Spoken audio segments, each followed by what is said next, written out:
Hello and আরবাসের জ্ঞান যদি coaching তোমাদের সবাইকে ওয়েলকাম। তোমাদের আজকে আমি বলছিলাম যে L'Hopital রুলটা তোমাদের আমি অলরেডি ডিসকাস করেছিলাম। তোমরা যদি ভিডিওটা না দেখে থাকো তোমরা অবশ্যই কিন্তু সেখান থেকে দেখতে পারো।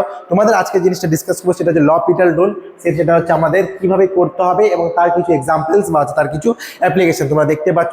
তো নর্মালি একটা অঙ্ক দেওয়া আছে, ধরো লিমিট x টেন্ডস টু 0, এটা আমাদের দেওয়া আছে x square plus x minus 12 by x square by 9।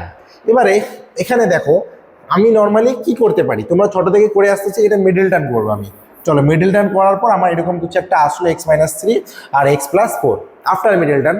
Next কি করলাম, আমি এক্স স্কোয়ার মাইনাস 9কে আমি আবার এটাকে ভাগ করলাম, একটা আসলো x+3 একটা x-3, তারপরে এখানে আমাদের x-3 কাটলাম, তারপর নর্মাল আসলো আমাদের x এর মান বসালাম। কিন্তু স্যার এগুলো তো আমরা জানি, এগুলো আপনি নতুন করে বলার কি আছে, তাই না? তোমরা তো অবশ্যই জানো, আমি তো কেন বললাম দেখো এটা হচ্ছে আমরা জানতাম, কিন্তু আমাদের যদি L'Hopital রুলটা জেনে থাকি তাহলে আমাদের এক্সট্রা করে এতটা বার্ডেন কোনো খরচা করার দরকার নাই, ঠিক আছে? বার্ডেন আমাদের নিয়ে করতে হবে না, কারণ আমি L'Hopital রুল যখন জেনে যাচ্ছে, আমি কি বলছিলাম, তোমরা যদি ভিডিওটা না দেখে থাকো তোমরা অবশ্যই এখানে গিয়ে দেখো।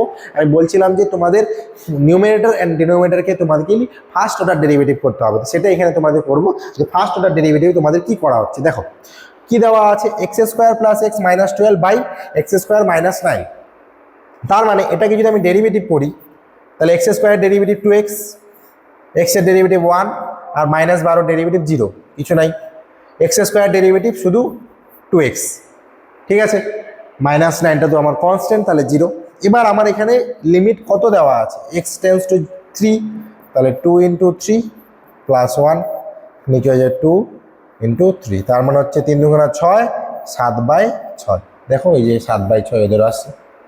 এই হচ্ছে L'Hopital রুল। তার মানে L'Hopital রুলের মেন যে জিনিস সেটা হচ্ছে তুমি যখন কোনো একটা কিছু করতেছো তার সাথে তোমাকে এখানে দেখতে হচ্ছে যে তুমি যে নাম্বারটা নিয়েছো বা যে অঙ্কটা আছে সেটা তোমরা আগে যেগুলো অঙ্ক নিয়মে করেছিলে সেখানে কিন্তু আর করার দরকার নাই, সেটা তোমরা ডাইরেক্টলি উপরে একবার ডেরিভেটিভ, নিচে একবার ডেরিভেটিভ করো, মান বসাও, চলে আসবে। যদি সেকেন্ড টাইমেও না আসে তুমি আরেকবার ডেরিভেটিভ করো, নিউমেরেটর ডেরিভেটরকে আবার মান বসাও, চলে আসবে, ঠিক আছে?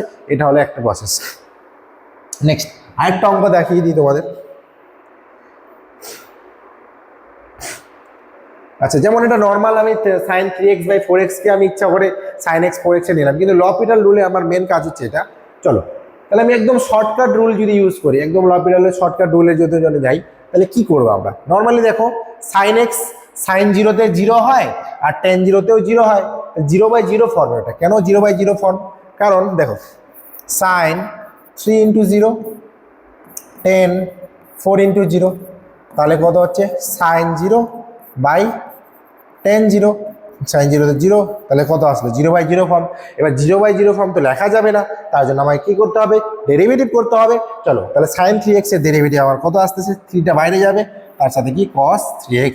নেক্সট tan 4x এর ডেরিভেটিভ কত, 4টা বাইরে যাবে, sec স্কোয়ার 4x। এবার তুমি মানটা বসাও। এবার cos 0-তে কত 1, তাহলে 3 × 1, আর sec 0-তে হচ্ছে আমাদের আবার 1, তাহলে হচ্ছে আমাদের আলটিমেটলি 3/4 আসলো। তার মানে তোমাকে আগে যেগুলো নিয়মে করেছিল সেখানে অনেকটা ক্যালকুলেশন করে করতে হয়েছিল, কিন্তু এখানে তোমাদের কোনো রকম ক্যালকুলেশন করতে হচ্ছে না, ঠিক আছে? এটাই ছিল তোমাদের মোটামুটি L'Hopital রুলের ফর্মুলা, ঠিক আছে? আমি বাকি আরও অনেক কিছু তোমাদের অ্যাপ্লিকেশন দিয়ে দেখিয়ে দিব তোমাদের। আজকে আমি কিছুটা দেখিয়ে দিলাম, 2টা অঙ্ক, এবং তোমাদের নর্মাল যে রুল যেটা সেটা আমি একটা ভিডিওতে বলছিলাম, সেই ভিডিওটা তোমরা যদি না দেখে থাকো অবশ্যই গিয়ে দেখো। আর একটা ইম্পর্টেন্ট কথা, সেটা হচ্ছে তোমাদের অনলাইন ক্লাস চলতেছে, অনলাইন ক্লাসে অনেকে যুক্ত হয়েছো, ইদানিং একটা নতুন ব্যাচ শুরু হয়েছে, যারা সেই ব্যাচে যদি যুক্ত হতে অবশ্যই যোগাযোগ করতে পারো আমাদের সাথে। সেই ব্যাচে তোমরা যুক্ত হলে তোমাদের অনেকটা উপকারী হবে। এবং আরেকটা কথা হলে, তোমার যদি কারো নোটসের প্রয়োজন হয় তুমি কিন্তু সেই নোটসটা নিতে পারো, এবং কারো যদি কোনো কোয়ারি বা প্রবলেম থেকে থাকে ডেসক্রিপশন বক্সে 2টা নাম্বার দেওয়া আছে, যে কোনো একটাতে ফোন করো, তোমাদের সমস্ত কিছু ক্লিয়ার করে দেওয়া হবে, ঠিক আছে? তো আজকে ভিডিও এখানে অবধি থাকবে। সবাই ভালো থেকো, সুস্থ থেকো, থ্যাংক ইউ।